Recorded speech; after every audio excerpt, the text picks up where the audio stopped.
at some point, one of my children is going to ask me to play, and it's going to be the last time they ask me to play. When my time is up, my kids are not going to look back and say, well, my dad was always too busy. They're going to say, my dad was always present. That's what I strive for. You're an amazing man. I didn't think I was going to cry. Yeah, so I subscribe to, it's like, I call it the 5x5 rule, that if it's not going to matter in 5 years, I don't spend more than 5 minutes on it. Right. And with my kids, like my kids, when I come home, they just want me to be like the most fun, loving, caring dad. They don't care about anything else, and nothing else matters to them, because like their emotional intelligence isn't even at a point where they could even remotely understand what it means to be in like a down market, up market, whatever it is. Right. So like, they're just like, well, why is daddy not hanging out and playing with us? And so, you know, I've said this before, at some point, one of my children is going to ask me to play, and it's going to be the last time they ask me to play. And I do my best. I certainly have boundaries and things I say no to about my children, but when they ask to engage with me and play with me or cuddle with me, whatever it is, for me to be present in their lives, I never, ever, ever say no to that, ever. Because those moments are fleeting, man. Right. And I wish I had a crystal ball and knew that I would be there forever and guaranteed that I could walk my daughter down the aisle and all those things, but I don't know.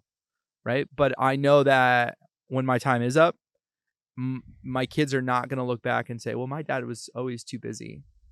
Right. They're going to say, my dad was always present. Right. And that, I think, is that's what I strive for. It's beautiful. Yeah.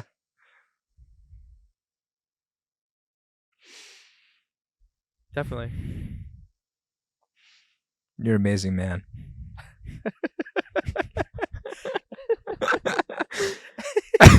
I didn't think I was going to cry saying that.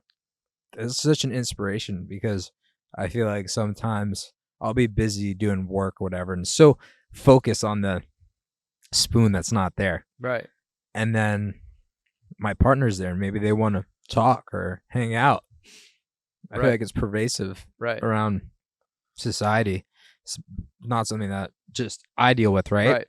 And it's such a beautiful reminder. It's like, let's be present. Yep.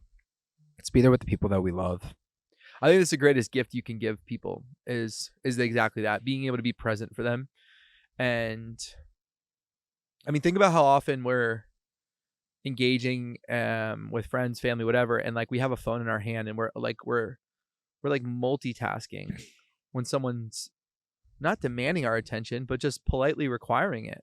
Right? Like it's so commonplace for us to be like, have a phone in one hand, or like even have a phone on a table when you're at like a lunch or dinner with somebody. It's like, why, where did we get to that? This is what it is, you know? And so, yeah, I think being able to be present for people is like one of the greatest gifts you can give them, for sure.